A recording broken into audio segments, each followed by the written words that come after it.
అభిమాన పాత్రుడైనటువంటి మన పార్టీ అధ్యక్షుడైనటువంటి శ్రీ కొణిదెల పవన్ కళ్యాణ్ గారిని మాట్లాడవలసిందిగా కోరుతున్నాను.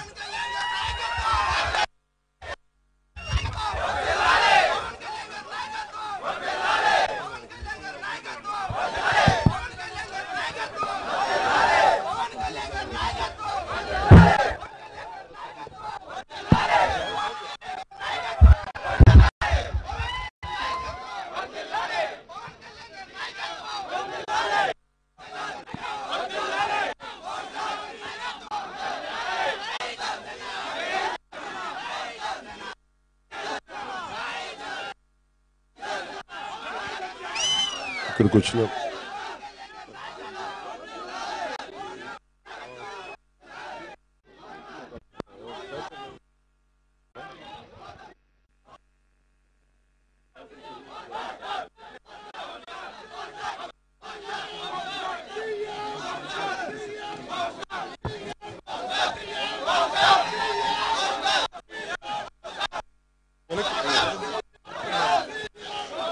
వచ్చిన పెద్దలు ఈరోజు పార్టీలో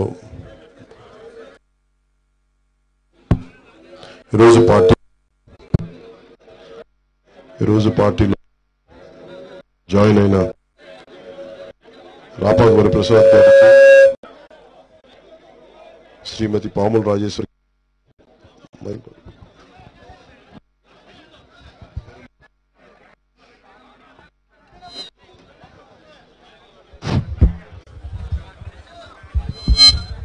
ఈరోజు పార్టీలో జాయిన్ అయిన శ్రీ రాపాక ప్రసాద్ గారికి, శ్రీమతి పాముల రాజేశ్వరి గారికి, శ్రీ కుపారావు గారికి, అతుల్ రాజు గారికి, మీ అందరికీ మనస్ఫూర్తిగా జనసేన పార్టీ తరపు నుంచి, జనసేన నాయకుల తరపు నుంచి, జనసేన సైనికుల శ్రేణుల తరపు నుంచి మీకు హార్దిక సుస్వాగతం పలుకుతున్నాను. మీ అందరికీ మామూలుగా రావడం కంటే కూడా నన్ను అర్థం చేసుకుని, పార్టీ ఆశయాలను అర్థం చేసుకుని ముందుకు వచ్చినందుకు మీకు మనస్ఫూర్తిగా పేరు పేరున ఇందాక రాపాక ప్రసాద్ గారు మాట్లాడే మాటలు, మేడం రాజేశ్వరి గారితో మాటలు హత్తుకునే మాట్లాడిన అర్థం చేసుకున్న మాట్లాడి మనస్ఫూర్తిగా మీకు మీ ఇద్దరికి ముఖ్యంగా నా కృతజ్ఞత తెలియజేసుకుంటున్నాను. గతంలో కొన్ని వారాల క్రితం రాజేశ్వరి గారిని కలవడం జరిగింది, అలాగే వరప్రసాద్ గారిని కూడా కలవటం జరిగింది. వారిద్దరి గురించి కూడా నాకు చాలా నెలల నుంచి తెలుసు. నాకు అంటే అంతకుముందు విన్నాం, కానీ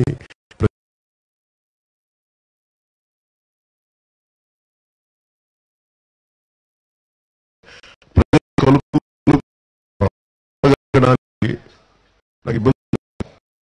మీ అందరికీ తెలుసు, నాకు కర్ణాటక దగ్గర నుంచి, కర్ణాటక రాష్ట్రంలో కానీ మహారాష్ట్ర బార్డర్స్ వరకు, తెలంగాణ వరకు, తమిళనాడు బార్డర్స్ వరకు మీకు నాకున్న అభిమాన బలం తెలుసు. నేను వ్యక్తిగతంగా ఎదగాలి అని నేను చాలా తేలిగ్గా ఎదగలను. అలాంటి రాజకీయంగా ఎదగాలి, ఒక ముఖ్యమంత్రి స్థానం కావచ్చు, ఇంకో స్థానం ఏదైనా మన కేంద్ర మంత్రి స్థానం కావచ్చు, ఏదైనా చేయగలను. కాకపోతే నేను నా ఒక్కడి కోసం అయితే నేను ఎదిగే విధానంగా ఉండేది. నేను అట్లా ఎప్పుడు నా జీవితంలో ఎప్పుడు ఆలోచించలా. సమాజంలో ఇన్ని అస్తవ్యవస్థలు, ఇంత అస్తవ్యస్తంగా ఉంది, ఇన్ని వ్యత్యాసాలు ఉన్నాయి. సంపద కొద్ది మంది చుట్టూ తిరుగుతుంది, కొన్ని కుటుంబాల చుట్టే తిరుగుతుంది. దీనిని దీన్ని మార్చడం, ఇవన్నీ ఆలోచనతో నేను పార్టీ పెట్టాను. అలాగే మనకి జనసేన ఆవిర్భావం కూడా ఎప్పుడు అందరూ చాలా విపత్కర పరిస్థితిలో పెట్టారు. అందరూ భయపడటానికి, అందరూ భయపడే పరిస్థితుల్లో ఒక మాట మాట్లాడితే మనకి ఇప్పుడు తెలంగాణలో కూడా విభజన సమయంలో మాట్లాడటానికి అందరూ భయపడేవాళ్ళు. ఏదైనా మాట్లాడితే మా ఆస్తుల మీద దాడులు చేస్తారా తెలంగాణ ప్రజలు అనేది థాట్. అలాంటి పరిస్థితుల్లో ఉండగా నేను మాట్లాడింది చాలా బలంగా ఎందుకు మాట్లాడానంటే, ఎవరో ఒక తరం చేసిన నాయకుల తప్పులకి, పొలిటికల్ లీడర్స్ చేసిన తప్పులకి ప్రజలు ఎందుకు వారికి ఫలితం అనుభవించాలి?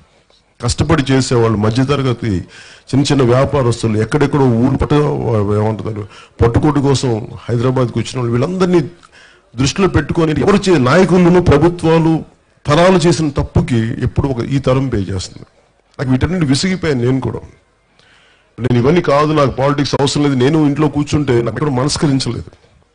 శక్తి ఉండి బలం ఉండి పోరాటం చేయగలిగే ఒక భావజాలం ఉండి కూడా నాలాంటి వ్యక్తి కూడా కామ్గా ఉంటే తప్పు చేసిన వాడిని అవుతాను. ఇందులో అందుకు నేను ఇప్పుడు ప్రతిసారి గెలుపు ఓటమి ఎందుకన్నంటే నాకు పోరాటం ముఖ్యం.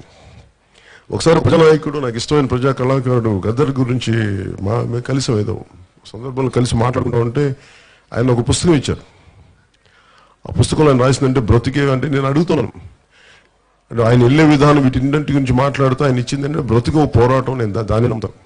గెలుపు ఉండొచ్చు, ఓటములు ఉండొచ్చు, అసలు తీరం చేరకపోవచ్చేమో కానీ బతికే ఒక పోరాటం. అందుకని మేము ఆ పోరాటం నమ్ముకొని ముందుకెళ్తామంటే నాకు చాలా చాలా లోపలికి చాలా డీప్ థాట్ వచ్చింది నాకు. అలాంటిది ప్రజాస్వామ్య పద్ధతుల్లో, ప్రజాస్వామ్యం అంటే వేరే దారికి వెళ్ళకుండా ఎందుకంత చేయలేమనేది అది నాకు ఒక బలంగా నాటుకుపోవడం కారణం. అంటే ప్రతి ఒక్కరు కూడా వేల కోట్లతోటి వెళ్ళిపోయి రాజకీయం ఈ రోజున పంచాయతీరాజ్ వ్యవస్థను కూడా, లోకల్ గవర్నెన్స్ని కూడా చంపేశారు. జన్మభూమి కమిటీలు అని చెప్పి ఈ కమిటీలు ఆ కమిటీల మధ్యలో వెళ్ళిపోయి అసలు పంచాయతీరాజ్ని నిర్వీర్యం చేశారు. అసలు గాంధీ గారికి అన్నది గ్రామ స్వరాజ్యం. అలాంటి గ్రామ స్వరాజ్యాన్ని నిధులు లేకుండా ముఖ్యంగా ముఖ్యంగా మనకి ఈరోజు ప్రత్యేకించి నేను మాట్లాడుతుంది ఎస్సీ రిజర్వ్ నియోజకవర్గాల గురించి.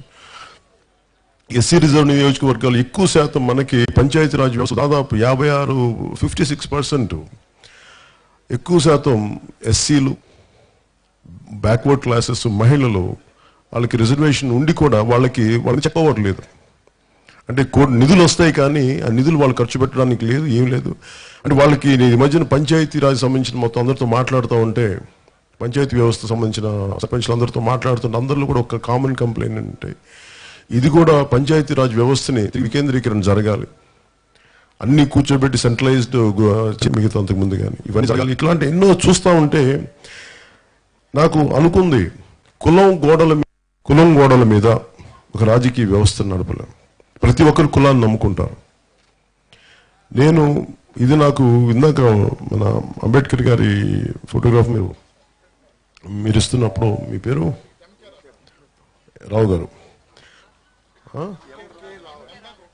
కృపాకర్ రావు గారు, ఆయన ఇచ్చినప్పుడు నాకు చాలా ఇష్టమైన పదం అంబేద్కర్ గారి జై భీమ్ అని. అంటే అంబేద్కర్ గారు మనకి ఈ రిజర్వ్ నియోజకవర్గాలు ఇవ్వకుండా కానీ ఉంటే, అసలు ఈ పరిస్థితి కూడా కల్పించకుండా కానీ ఉండుంటే అసలు ఏ విధంగా ఉండేది. ఈరోజు ఆయన ముందు చెప్పింది అసలు ఎందుకు అంటే ఓటు పట్ల ఒక అవగాహన కల్పించకుండా, జ్ఞానం కల్పించకుండా ఓటు ఇచ్చేస్తే వారికి సద్వినియోగం చేసుకోలేరని చెప్పే పాపం దార్శనికుడు ఈయన, ద్రష్ట. ఫ్యూచర్లో మన తరాల తర్వాత ఏం జరగబోదో ఆలోచించిన గొప్ప మహానుభావుడు. అలాంటి వ్యక్తిని ఈరోజు కొంచెం అందుకు నేను ఆయన స్ఫూర్తిగా తీసుకొని, నేను ఎందుకంటే నిజంగా కులాలు మతాలు నిజంగా తెలియదు నాకు, నేను మనిషిగా చూస్తాను.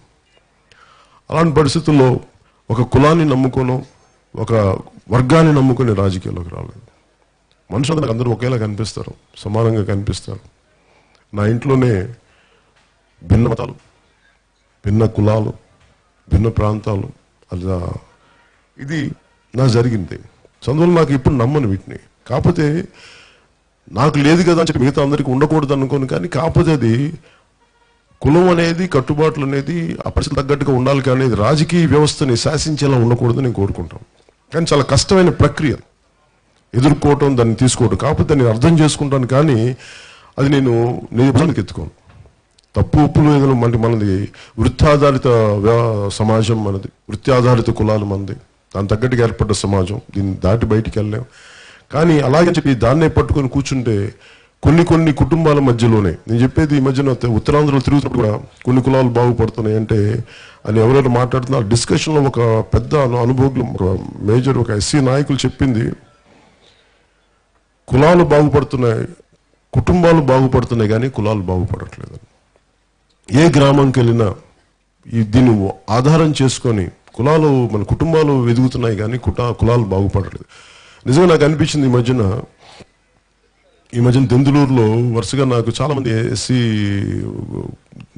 మహిళల దగ్గర నుంచి చాలా కంప్లైంట్ అంటే ఇట్లా మా కులం పేరు పెట్టి దూషిస్తున్నారు, కులం పేరు పెట్టి కొడుతున్నారు, ఒక్కళ్ళు పట్టించుకోవట్లేదంటే నాకు ఇంత ప్రభుత్వం ఉండి శిక్షించగలిగే దండించగలిగే వ్యవస్థ ఉండి కూడా మనం దండించలేకపోతున్నామంటే నాకు ఇది నిజంగా చాలా బాధ కలిగించింది. ఎందుకంటే ఇది ప్రజాస్వామ్యం పద్ధతుల్ని మనమే నిర్వీర్యం చూసుకుంటే ఎవరు మాట్లాడేవాళ్ళు లేరు. అందుకని అంత బలంగా మాట్లాడాల్సి వచ్చింది అండగా నిలబడటానికి. అందుకని నేను కులాల్ని గౌరవించేవాడిని. కులాల ఐక్యత చాలా అవసరం. కులాల ఐక్యత అంటే ఇట్ ఈస్ ఇంటర్ డిపెండెన్స్. అందుకని దృష్టిలో పెట్టుకొని నేను ఎందుకు 7 సూత్రాల్లో కులాల ఐక్యతకి ఎందుకంత ప్రాధాన్యత ఇచ్చానంటే, తెలంగాణ విడిపోయినప్పుడు ఆంధ్ర వాళ్ళు దోపిడీదారులు ఇలా తిట్టేసి వెళ్ళిపోయారు. మనకే అదే వ్యవస్థగా మాదే గొడవలు మనకు వస్తే మనకి ఏమొస్తాయి? మన కులాలు గొడవే వస్తాయి. దీనిని కులాలని అడ్డం పెట్టుకొని ఎదిగేది మటు కొన్ని కుటుంబాలే ఉంటారు. కులాలను కూడా చెప్పలేను, కొన్ని కుటుంబాలే ఉంటాయి. అలా విడగొట్టి మనల్ని నిజంగా ఆర్థిక పరిస్థితి ఎప్పుడు దేవరించే స్థాయికి ఉంటుంది, ఎప్పుడు అడుక్కునే స్థాయికి ఉంటుంది. అలాంటి కాకుండా ఎస్సీ నియోజకవర్గాలను కూడా ఇవన్నీ వీళ్ళు ఎలా మాట్లాడతారంటే కూర్చోబెట్టి ఎవరికో అలా కాకుండా నాకు రాపాక వరప్రసాద్ గారు పెద్దలు వీళ్ళందరూ ఏంటంటే వ్యక్తిగతంగా చాలా బలమైన భావజాలం ఉన్న నాయకులు, సమాజానికి చేయాల్సిన నాయకులు. అలాగే రాజశ్రీదేవి గారు పాముల రాజేశ్వరి గారు అంటే సమాజానికి ఏదో బలంగా చేయాలి, ఏదో నిలబడాలి, కొంత విలువలు ప్రమాణాలు పాటించే వ్యక్తులు ఈ రోజున జనసేన పార్టీలోకి చేరటం నాకు నిజంగా మనస్ఫూర్తిగా నేను చాలా ఆనందం, చాలా ఆహ్లాదం కలిగింది. నేను కోరుకునేది కూడా, అందరూ అడగచ్చు ఎందుకు మీరు నిర్మాణం సాగించలేదంటే, అసలు నేను నిర్మాణం సాగించడానికి ముందే పకడ్బందీగా అందరినీ పెట్టేసుకుంటే ఇలాంటి మంచి నాయకులు ఎక్కడికి వస్తారు, ఎలా రాగలరు? అందుకని నేను నిర్మాణం చేయలేక కాదు,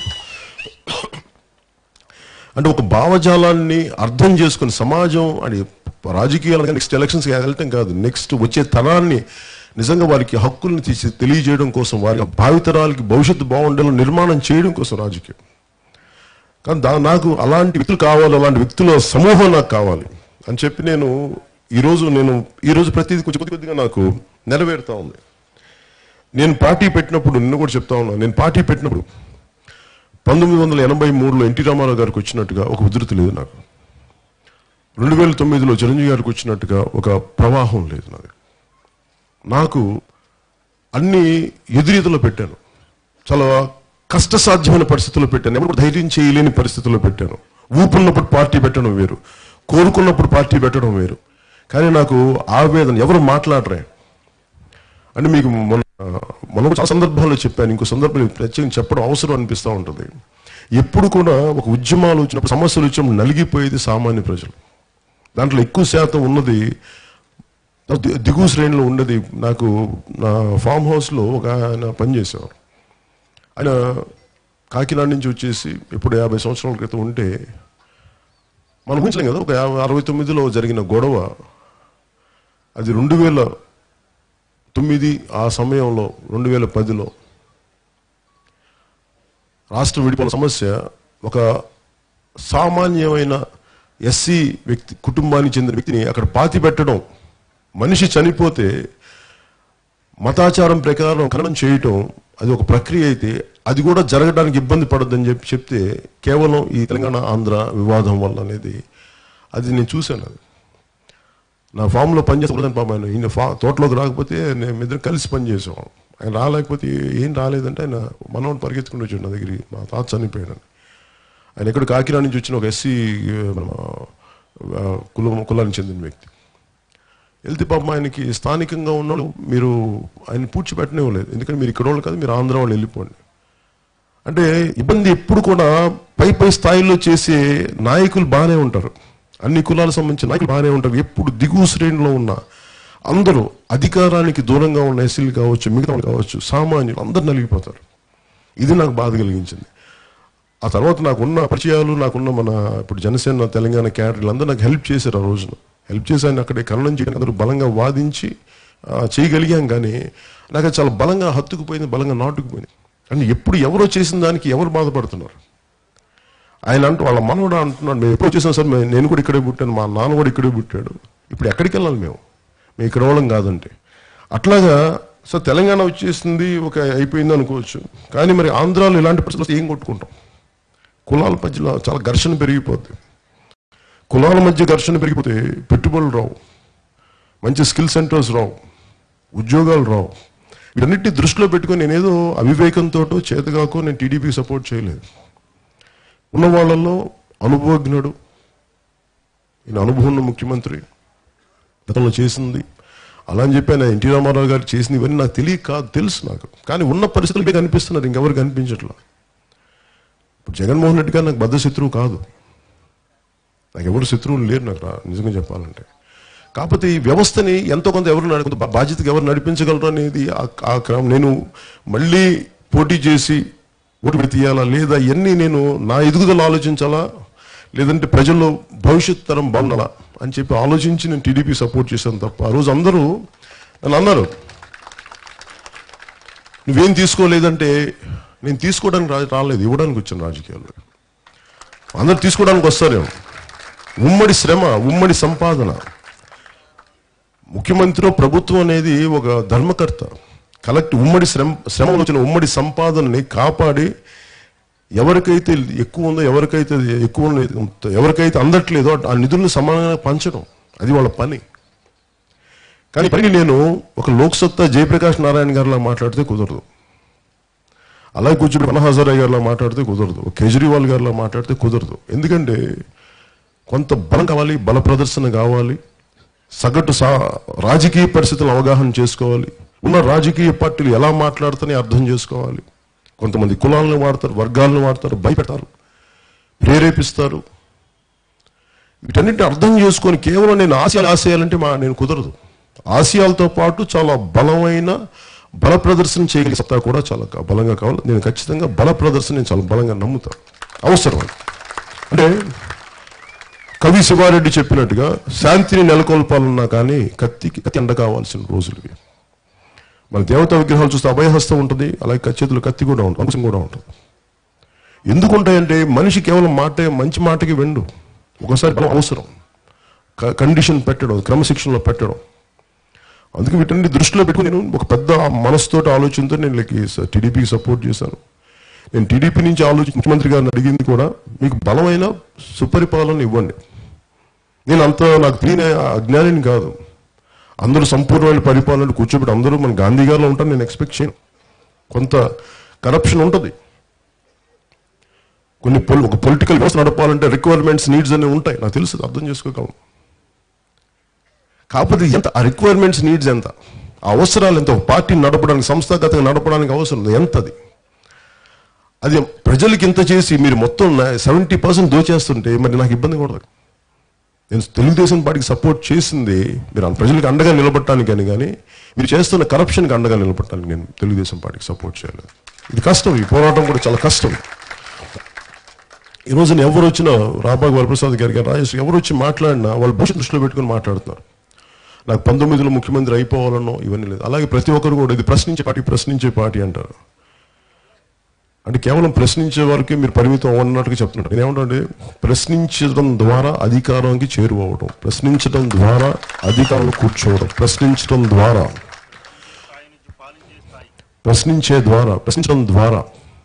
వెళ్ళి ప్రజలకి న్యాయం చేయడం. ఈ ప్రశ్నించే స్థాయి నుంచి పాలించే స్థాయికి ఎదిగే ఒక పరిణామ క్రమం ఉంటుంది. ఇది పరిణామ క్రమం. అందుకని దీన్ని దృష్టిలో పెట్టుకొని నేను చాలా ఆలోచించి వచ్చాను రాజకీయాల్లోకి.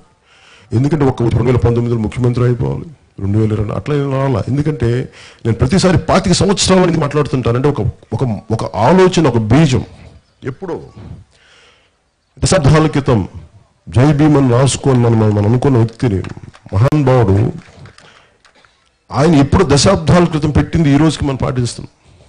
అలాగే మనం కూడా ఆయన ఆచరణ క్రమాన్ని, మన ఆశయాలని ముందుకు తీసుకెళ్ళడానికి మనం కూడా కొన్ని దశాబ్దాలు ముందు చూపు లేకపోతే, ఒక్క ఎలక్షన్కే ఉంటే మనది నేనేమవుతానని చెప్పి అందరినీ సర్దడం ప్రారంభించాలి. ఈ గ్రూప్ని సర్దాలి, ఆ గ్రూప్ని సర్దాలి, నా సొంత గ్రూప్ని సర్దుకోవాలి, నాతో పాటు పనిచేసే వాళ్ళని సర్దుకుని అందరికీ కూడా చెప్పాను, ఎవరైనా సరే నాతోటి మీరు ప్రజలకి సేవ చేయాలి. ఫస్ట్ సేవ చేసేవాడికి గుర్తింపు, అధికారం వచ్చి వాళ్ళ ఊళ్ళో వాలాలి తప్ప కూర్చోబెట్టి మనం కోరుకుంటే రాదు. అందుకే నేను అధికారం నాకు అర్హత ఉందా, వచ్చి కూర్చోవాలి, నా దగ్గరకు వచ్చి కూర్చోవాలి, లేదా నేను పని చేసుకుంటూ వెళ్ళిపోయింది, ఇవ్వడానికి వచ్చాను, తీసుకెళ్ళడానికి రాలేదు. అందుకని మనస్ఫూర్తిగా నాకు పెద్ద మనసుతో మీ అందరూ వచ్చినందుకు మనస్ఫూర్తిగా ధన్యవాదాలు తెలుపుకుంటూ, అలాగే నువ్వు వచ్చే 3 రోజులు కూడా నేను అందరినీ కలవబోతున్నాను. అలాగే మనకి 15వ తారీఖున నేను తూర్పుగోదావరి జిల్లాకి రాబోతున్నాను. గోదావరి తీరం నాకు చాలా ఆనందంగా ఉంది. అంటే ఇంత సుందరమైన దృశ్యం చూసి ఇంకెక్కడ ఉంటుంది, అది ఆంధ్రప్రదేశ్లో ఉండాలి. ఇంత అంటే ఇంత అందమైన ప్రదేశం నుంచి ఇంత మంచి మనసు ఉన్న మీ అందరూ ఇక్కడ రావటం నాకు మనస్ఫూర్తిగా ఆనందం కలిగించింది. అండగలుగుతాను మనస్ఫూర్తిగా తెలియజేసుకుంటున్నాను. ఎవరన్నా మీకు కన్నులు వేయాలన్నారా? అలా కాదు, ఒక నిమిషం ఉండండి. అలా కాదు, మీరేం చేస్తారంటే అలాగే మీరు ఎక్కువ మంది ఉంటే కొంచెం ఇబ్బంది అవుతుంది. మీరు కొద్ది మంది మీరు ఉంటే నేను మళ్ళీ విడిగాను మీకు వేసి పెడతాను. ఒక్క నిమిషం, నాకు కొంచెం సమయం ఇవ్వండి. ఎందుకంటే నా వరప్రసాద్ గారి బాధ నేను అర్థం చేసుకోగలను.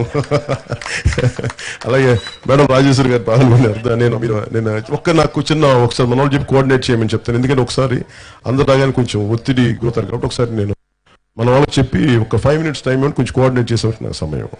ఒక్క నిమిషం. డెమోక్రసీని మేము పవనోక్రసీ కింద మార్చుకున్నాం సార్.